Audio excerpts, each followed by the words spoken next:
ഇന്നത്തെ വിഷയം അതല്ലെങ്കിലും ശങ്കുട്ടിദാസ്, ഒന്ന് ഈ പറഞ്ഞ താങ്കൾ ഇപ്പൊ പറഞ്ഞ ഡെറ്റ് ടു GSDP റേഷ്യോ ഏറ്റവും മോശമായി നിൽക്കുന്ന ഇന്ത്യൻ സംസ്ഥാനം കേരളമല്ല എന്നുള്ളത് ഒന്നാമത്തെ കാര്യം. ഇപ്പോൾ 2016 കടം ഇപ്പോൾ കേരള സർക്കാരിന് ഇല്ലേ എന്ന് ചോദിച്ചാൽ 2016 കടം ഇപ്പോൾ ഇന്ത്യൻ സർക്കാരിനും ഉണ്ടല്ലോ. ഇപ്പൊ കിഫ്ബി വഴിയുള്ള പ്രവർത്തനങ്ങൾ എന്ന് പറയുന്നത് മൂലധന ചെലവാണ് എന്ന് പറഞ്ഞാൽ റിട്ടേൺ കൊണ്ടുവരാവുന്ന ആ പണം കൊണ്ട് അതിലെ വരുമാനം കൊണ്ട് ഈ പറഞ്ഞ ലോണിന്റെ ബാധ്യത തിരിച്ചടയ്ക്കാൻ കഴിയുന്ന വിധത്തിലുള്ള പദ്ധതികളാണ് കിഫ്ബി വഴി വരുന്നത്. മറ്റേത് ഇപ്പോൾ സെക്യൂരിറ്റിക്ക് വേണ്ടിയുള്ള പണം എന്ന് പറഞ്ഞാൽ കടമെടുക്കുന്നതിനകത്ത് ആ മോഡലിന് പ്രശ്നമുണ്ട് എന്ന് വാദിക്കാം. നമ്മളിത് ഒരുപാട് ചർച്ച ചെയ്ത് പോയതാണ്. നമുക്ക് ഏറ്റവും ഒടുവിലത്തെ സംഭവം ഞാൻ പത്രവാർത്ത വായിക്കാം.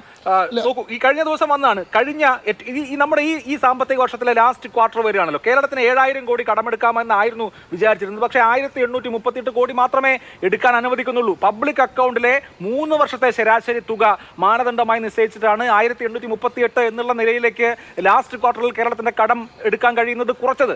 7000 കോടി കിട്ടേണ്ടതിന് പകരം 1800 കിട്ടിയാലുള്ള പ്രശ്നം എന്താ? ലാസ്റ്റ് ക്വാർട്ടറിൽ നോക്കൂ, പദ്ധതി പൂർത്തീകരിക്കേണ്ടതുണ്ട്. അതിനിപ്പോൾ ഈ പൈസ കൊണ്ട് നടക്കുന്നല്ല. ക്ഷേമ പെൻഷനുകൾ 3 മാസമായി മുടങ്ങിക്കിടക്കാണ്, 4 മാസമായിട്ട് ഇപ്പം മുടങ്ങാൻ പോകുന്നു. ഇങ്ങനെയുള്ള സാഹചര്യത്തിൽ ഒരു തരത്തിലും സർക്കാരിന് പൈസ എടുത്ത് ഒന്നും ചെയ്യാൻ കഴിയാത്തൊരവസ്ഥ, പ്രത്യേകിച്ച് ഒരു ഇലക്ഷന് മുമ്പ് വന്നാൽ എന്ത് സംഭവിക്കും? സർക്കാർ സാമ്പത്തികമായി ശ്വാസം മുട്ടും. ഒന്നും ചെയ്യാൻ പറ്റാത്ത ഒരു സർക്കാരായി മാറിയാൽ അതിന് പൊളിറ്റിക്കൽ ഡിവിഡൻഡ് ഞങ്ങൾക്ക് കിട്ടുമെന്ന വൈരനിര്യാതന ബുദ്ധിയാകാം അതിന് പിന്നിൽ. നോക്കൂ, ഇതിൽ അങ്ങ് ആദ്യം പറഞ്ഞു താരതമ്യം തന്നെ ശരിയല്ല. കേന്ദ്ര സർക്കാരിൻ്റെ കടം എത്രയാണ് വർദ്ധിച്ചതെന്ന് ചോദിച്ചു കഴിഞ്ഞാൽ കേന്ദ്ര സർക്കാരിൻ്റെ ഡെറ്റ് ടു GDP റേഷ്യോ എന്ന് പറയുന്നത് 16%. ഇവിടെ ഇത് 35%. 20% താഴെ നിൽക്കുന്നത് ഹെൽത്തി ആയിട്ടുള്ള മോഡലാണ്. ഇത് 25% മുകളിലേക്ക് പോകുമ്പോഴാണ് ഇത് ഡേഞ്ചറസിലേക്ക് പോകുന്നത്. അതുകൊണ്ട് 16%, അതായത് 35,000 കോടി ഡോളറിൻ്റെ മൂലധന നിക്ഷേപമുള്ള, അതായത് വിദേശധന നിക്ഷേപമുള്ള സർക്കാരിൻ്റെ കടം അതിൻ്റെ എത്ര ശതമാനമാണെന്ന് നോക്കണം. സംസ്ഥാന സർക്കാരിൻ്റെ കടം എന്ന് പറയുന്നത് ഈ പറയുന്ന ഏത് സാമ്പത്തിക ശാസ്ത്രപ്രകാരവും വളരെ അപകടകരമായിട്ടുള്ള നിലയിലാണ് പോകുന്നത്. ഇത് രണ്ടും തമ്മിൽ താരതമ്യമില്ല. ഇനി അങ്ങ് പറഞ്ഞ സോഷ്യൽ സെക്യൂരിറ്റി മിഷനുമായി എടുക്കുന്ന കടത്തിൻ്റെ കാര്യം ഞാൻ പറയാം. അതുമായി ബന്ധപ്പെട്ട് നോക്കൂ, ഈ കിഫ്ബിയും സോഷ്യൽ സെക്യൂരിറ്റി മിഷനും ആകെ എടുത്ത കടത്തിൽ നിന്ന് തിരിച്ചടവ് കഴിഞ്ഞിട്ടുള്ള നെറ്റ് തുകയാണ് പൊതുകടമായിട്ട് എടുക്കുന്നത്. അതായത് 2021-22 കിഫ്ബിയും സോഷ്യൽ സെക്യൂരിറ്റി മിഷനും കൂടി എടുത്ത ഗ്രോസ് ബോറോയിങ് 14,312 കോടിയാണ്.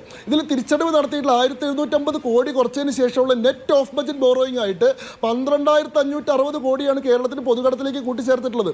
അതും ഒരുമിച്ച് ഇത്രയും വലിയ കൂട്ടിച്ചേർത്ത് കഴിഞ്ഞാൽ നോക്കൂ, കേരളത്തിൻ്റെ കടമെടുപ്പ് പരിധിയിൽ നിന്ന് വലിയ കുറവ് വരുമെന്ന് കൊണ്ട് 12,500 കോടിയെ 4 ഭാഗിച്ചിട്ട് ഓരോ വർഷവും 3,140 കോടി വീതമായിട്ട് 4 വർഷത്തേക്ക് കടമെടുപ്പ് പരിധിയിൽ നിന്ന് കുറവ് വരുത്തുകയാണ് കേന്ദ്രം ചെയ്തത്.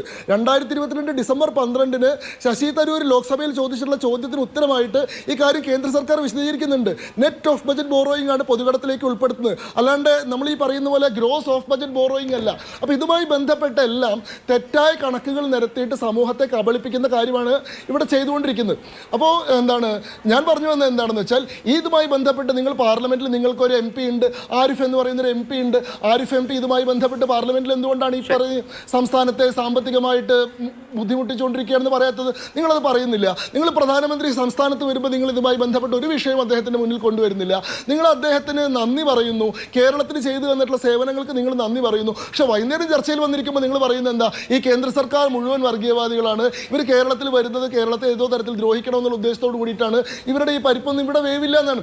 ഇത് ഗാലറിക്ക് വേണ്ടിയിട്ടുള്ള കളി മാത്രമാണ്. ഇതിലൊന്നും ആത്മാർത്ഥതയുടെ ഒരു തരിമ്പും ഇല്ലെന്നാണ് ഞാൻ പറഞ്ഞത്.